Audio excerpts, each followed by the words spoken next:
So I'm going to start off with 3 apologies and a warning. The warning will start with, if you're using WhatsApp, please update your software today. I've got a blog post about it today. Anyway, the 3 warnings are, firstly, this is my incompetence, not the organisers. There should be a space there. Second is, I'm using the old brand. We were rebranded just under 2 weeks ago. And I now can't remember what the third one is, so I'm just going to crack on. Right. So, I know what it was. It's clickbait. That's just clearly a clickbait title, but it is actually true. So we'll get to it. So this is what I plan to talk about. Firstly, a bit of an intro, and then talk about how containers are like VMs. This is where lots of confusion arises. And then ask actually what a container is, because everyone thinks they know what a container is, and I'm sure you all do. But let's say you want to be able to explain it to your colleagues. So we'll talk about that. Then talk about what security is, and then talk about how containers aren't like VMs. Then a bit about security containers, and move on to hopefully some questions at the end. If you've got anything really pressing, if I'm just not making sense, do please raise your hand. But I'd prefer to keep most of the time at the end for questions, if that's right. So I work for I'm employed by Red Hat. I don't like to say I do any work. It's a dangerous precedent. But I'm part of the Office of the CTO, or Octo, which makes me an Octonaut, any of you with young children. We do sort of what happens now and what happens next. So my purview is sort of 18 months to 10 years out. Anything to do with customers, partners, technology, process, us, open source in general. Do lots of work with DevSecOps, talking to DevSecOps customers, and it's partly a result of this that I'm giving this talk. Red Hat, we don't just do Linux. Please don't think it's just that. We do Linux. Red Hat Enterprise Linux released just last week, number 8, release 8. But we do middleware, OpenStack, and OpenShift, which is a Kubernetes distribution, pure Kubernetes distribution, plus some CI/CD, and a whole bunch of other stuff as well. So let's start off with how containers are like VMs.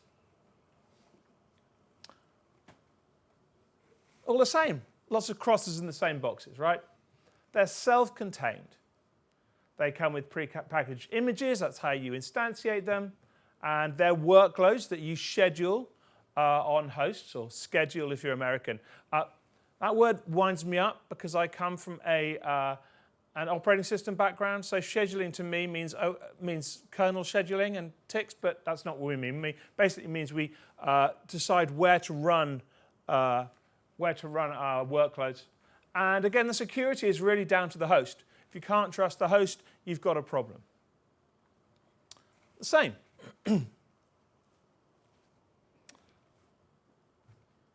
Containers, however, are lightweight, certainly compared to VMs. But VMs have hardware controls. What do I mean by hardware controls? So this is the first major difference in terms of what you're actually getting between a VM and a container. VMs use chip-based instructions, typically in the x86 instruction set, VT instructions, to isolate them from other processes on the host. So you're basically relying on hardware to provide you with a large degree of the security, the execution security at least, of your VMs, which is a good thing. Now you'll notice there is no cross in containers for that. Now, bar things like cat containers or running your containers in VMs, that means that you're not getting that. So does this mean that VMs are more secure than containers? Well, it's exactly that statement that I get all the time, or question, that leads me to do this talk. Because it's the wrong question, certainly related to what we have here. So that's what this talk is basically going to be about. So let's just step back a bit and talk about what a container actually is, because this is going to be important as we move through. Okay, well, it's they're Linux processes that isolation and they launch some images. Easy. All you need to know. Well, maybe a little bit more than that. So let's unpack those two statements. Firstly, containers are Linux processes with isolation. So I said before that VMs use hardware isolation. Well, there's actually a lot of isolation also provided for containers by the operating system that is running on the host where your containers are workloads. So first of all, there's Linux namespaces, which means that, for instance, your files are separate. One set of containers can't see another set of containers' files. C groups for resource management. SE Linux, certainly if you're running on OpenShift. Who's heard of SE Linux? Just a quick show of hands. Okay. Who always leaves SE Linux turned on? Oh, a few hands. Okay, fine. Every time you turn off SE Linux, you make Dan Walsh sad, and that's not a good thing. He's a nice guy. But SE Linux is turned on by default when you're using OpenShift, and you don't see it, and it's not going to affect you because it's just there to protect you and your containers.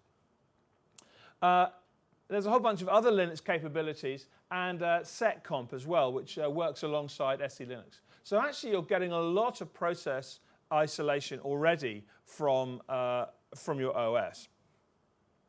So let's move on to the next thing. So like VMs, you're launching a container from an image, right? So it's a pre-packaged image, already prepared. You might have different containers for your to run databases in, to run particular types of search queries in, different microservices, storage pieces, I/O, encryption, whatever it may be. You're probably going to have different container with different packages already in them. And these images live in repositories. And we're going to come back to that. So whenever you get a container, in almost all cases, you're going to be downloading it from Red Hat Container repository or from Docker Hub or whatever else it may be. There are lots of them around. So that's how we can think of them. All clear on what containers are. When I give you an exam at the end, you'll all be able to answer. So the problem is that if you're an ops or a hypervisor person, this is what you see. Okay? You think of containers as workloads to be run. If you're a developer, you're more likely to see some simply packaged software that you can easily deploy, and your life is simple. And the problem is, part of the problem is, that the people who care about security, and I'm very broad brush here, the people who are going to complain about your security are more likely to be these people than these people. Fair? Yeah. Okay. So, let's just ask, first of all, what is security? That's not, I think it's fair to say. Here's a bunch of stuff that you might associate with security.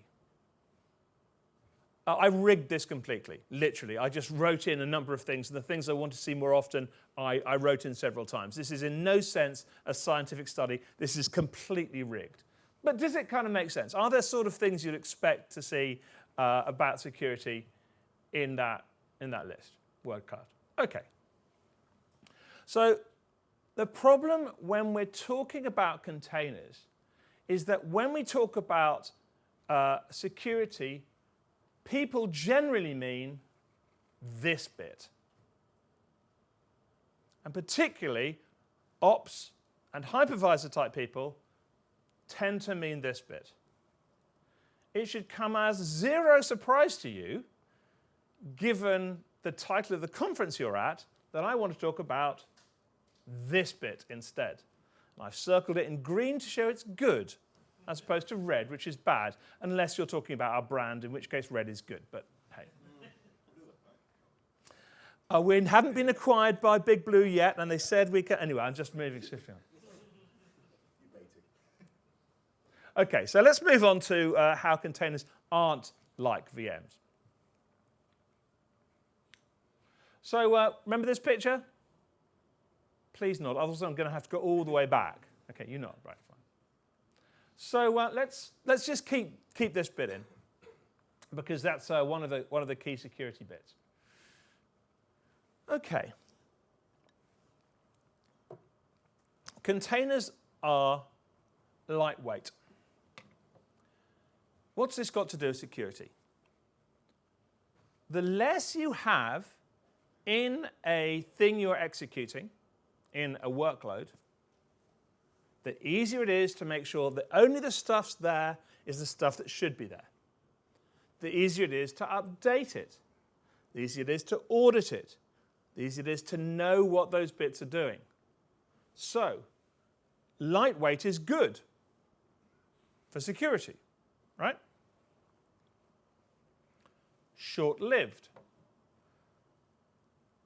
The longer something is executing, the more opportunity there is for it to be compromised, right? Just kind of how it works. Not saying that short-lived things can't be compromised, but the longer they live, the more likely they are to be compromised. So, first piece of advice. If you're going to be running containers, have a policy in your organization for how long each one lives. Typically, 24 hours is a good maximum. Okay? After every 24 hours, each container, don't do it all at once. Please, unless you want to bring your entire system down. Kill and restart your containers. Okay? You might do it in blocks. You might just do it based on a certain amount of time, when they started, whatever it may be. But there are two good things here. Firstly, if something has been compromised, it's now not compromised anymore. Secondly, if you're doing it right, when you recreate your container, you're going to be doing it for the most recent version of the of the image. Okay?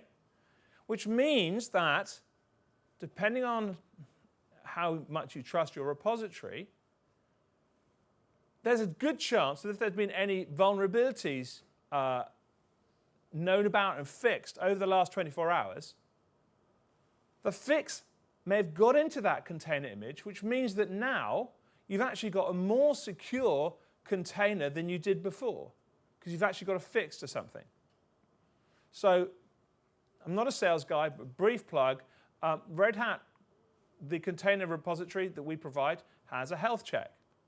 And you can see, I think it goes A, B, C, D, E.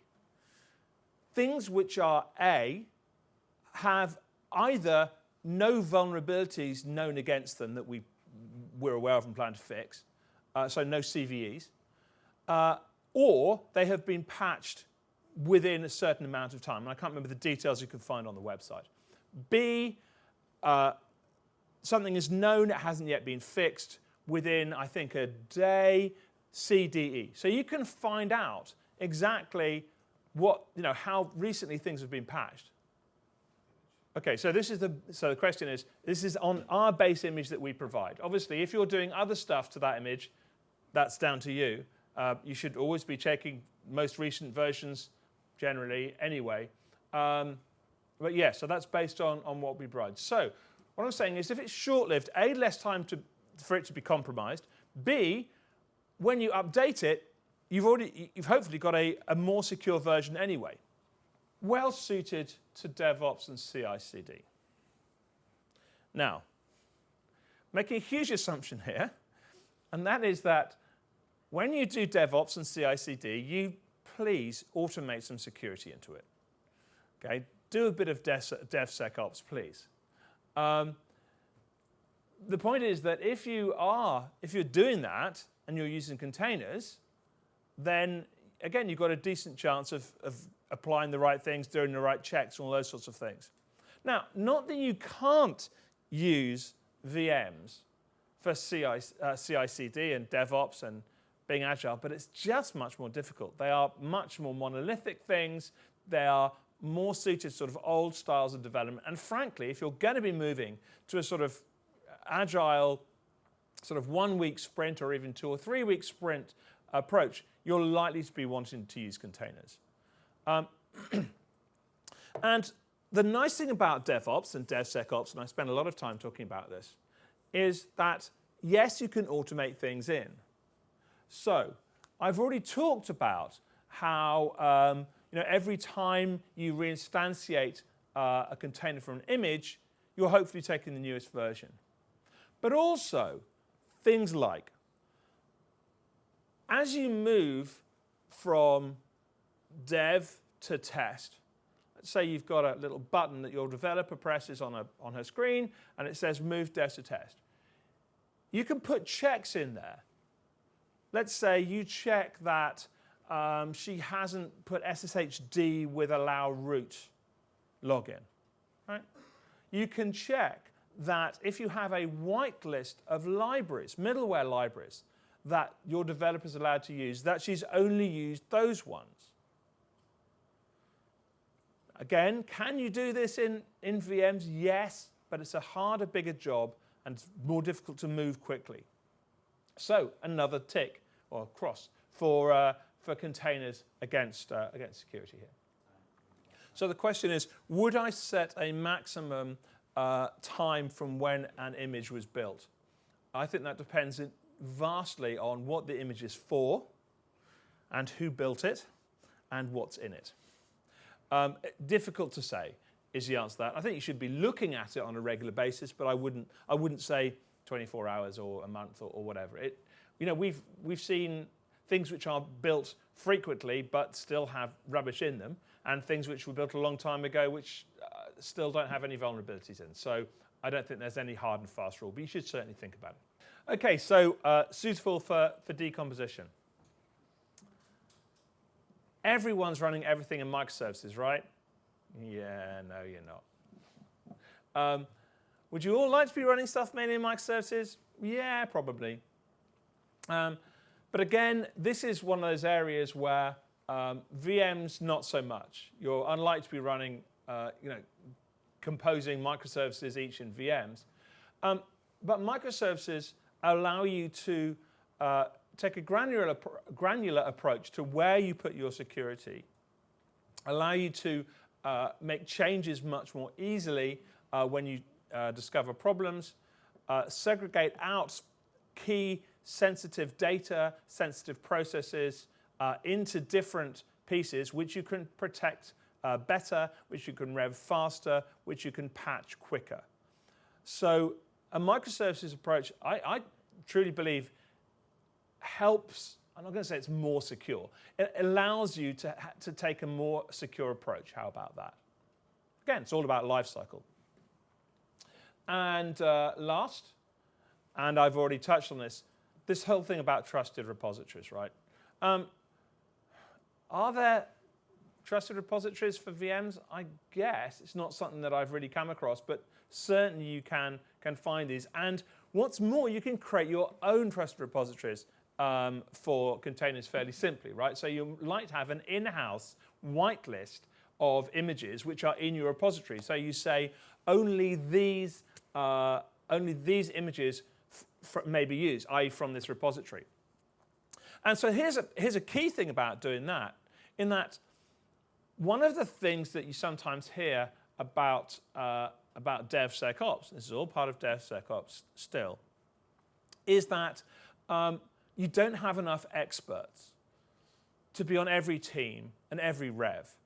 Well, this is what automation's about, and about deciding where to apply the experts. So you are likely to have an expert, or a couple of experts, on which are the appropriate container images to be using and when it's time to rev them, for instance. They're the people who create that whitelist, either put it in your repository, your local repository, or maybe put rules in your DevOps process to whitelist what's allowed and what's not allowed.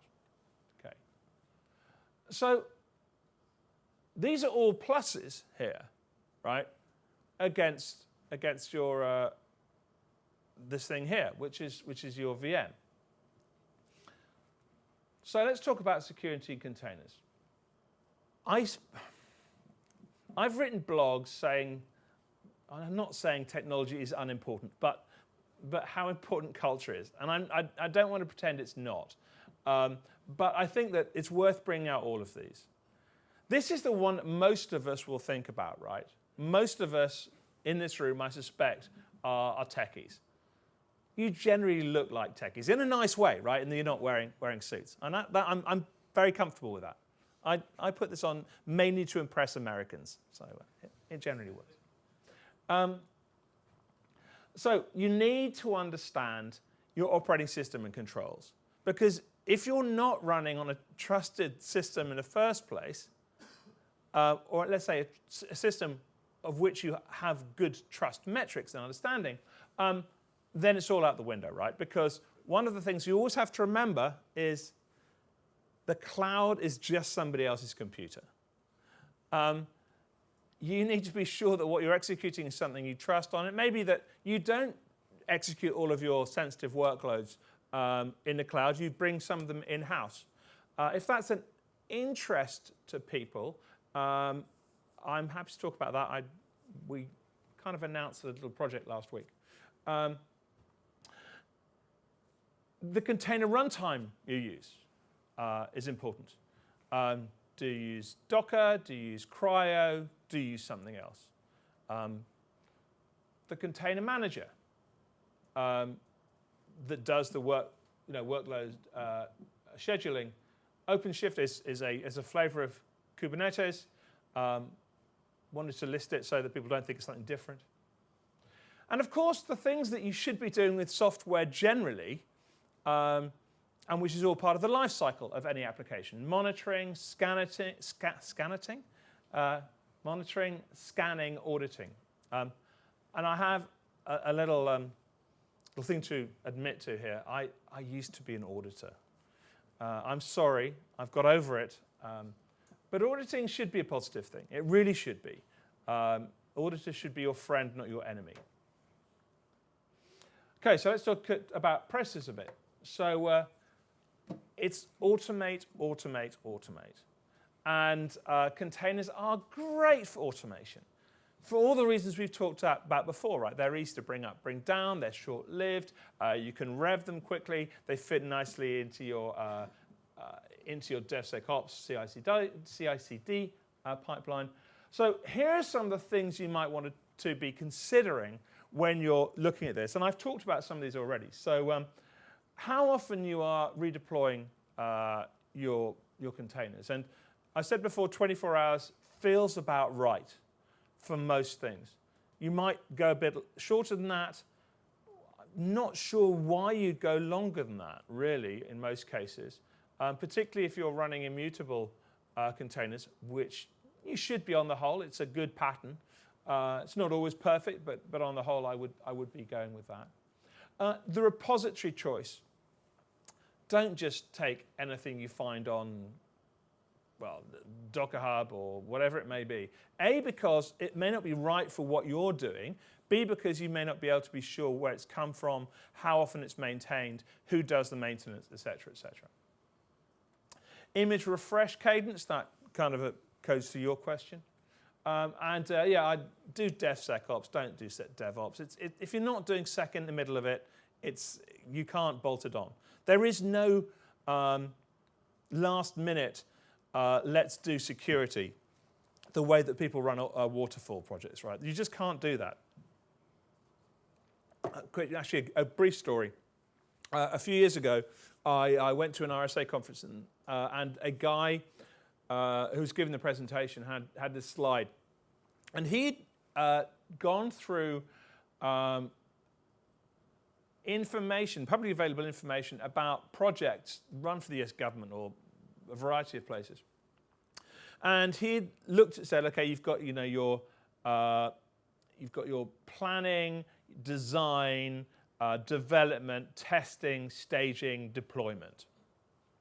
And he'd noticed, to nobody's surprise, that just around the time people moved into staging, someone thought, you know what we forgot?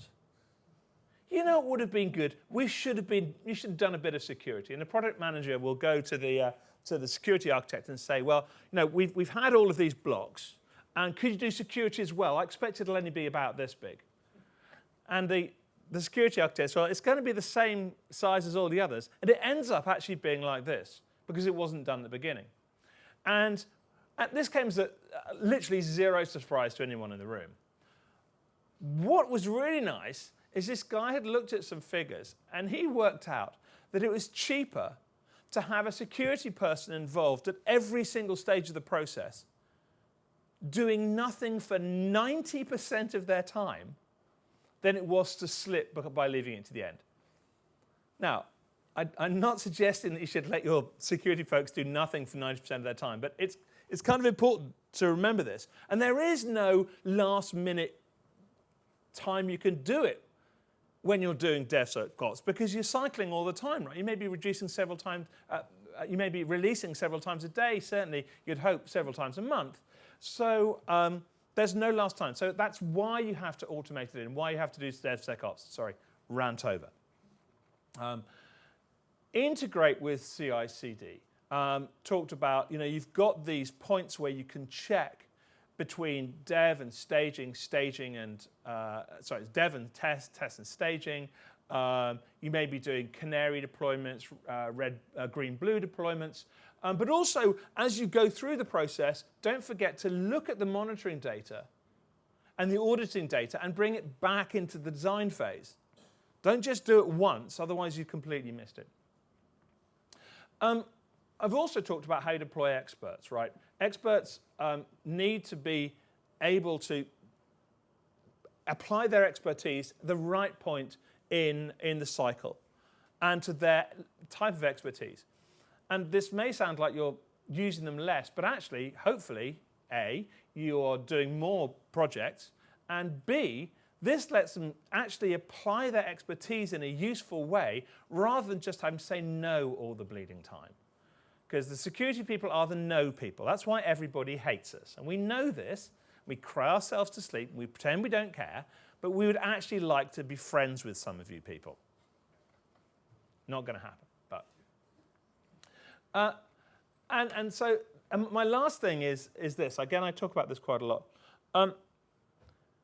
Pretty much any industry that any of you would like to be involved with will have some sort of governance structure, whether it's financial or telco or healthcare or supply chain.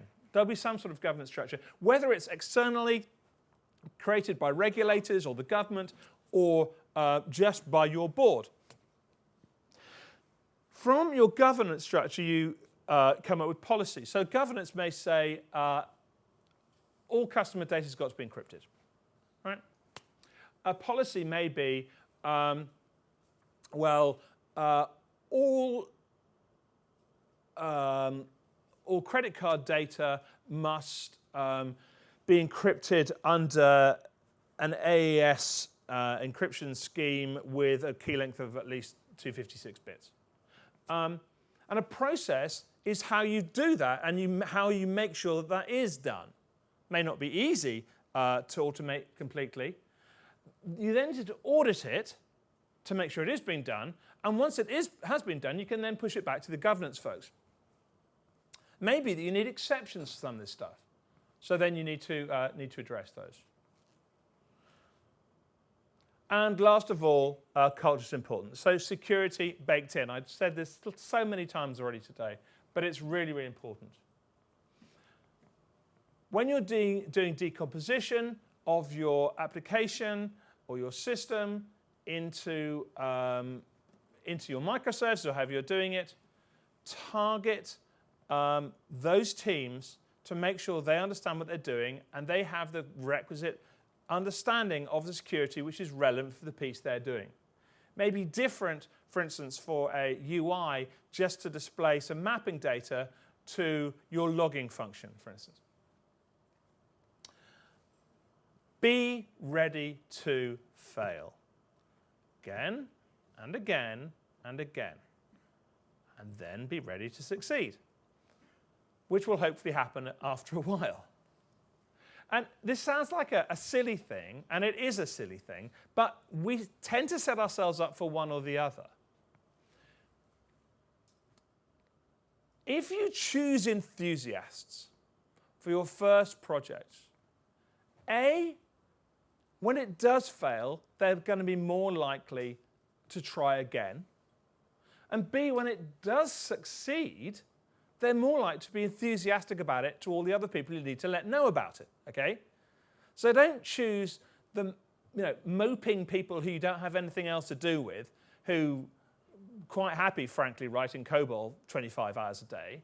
Nothing against COBOL. It's a couple of people smiling, which really worries me. Nothing wrong with COBOL.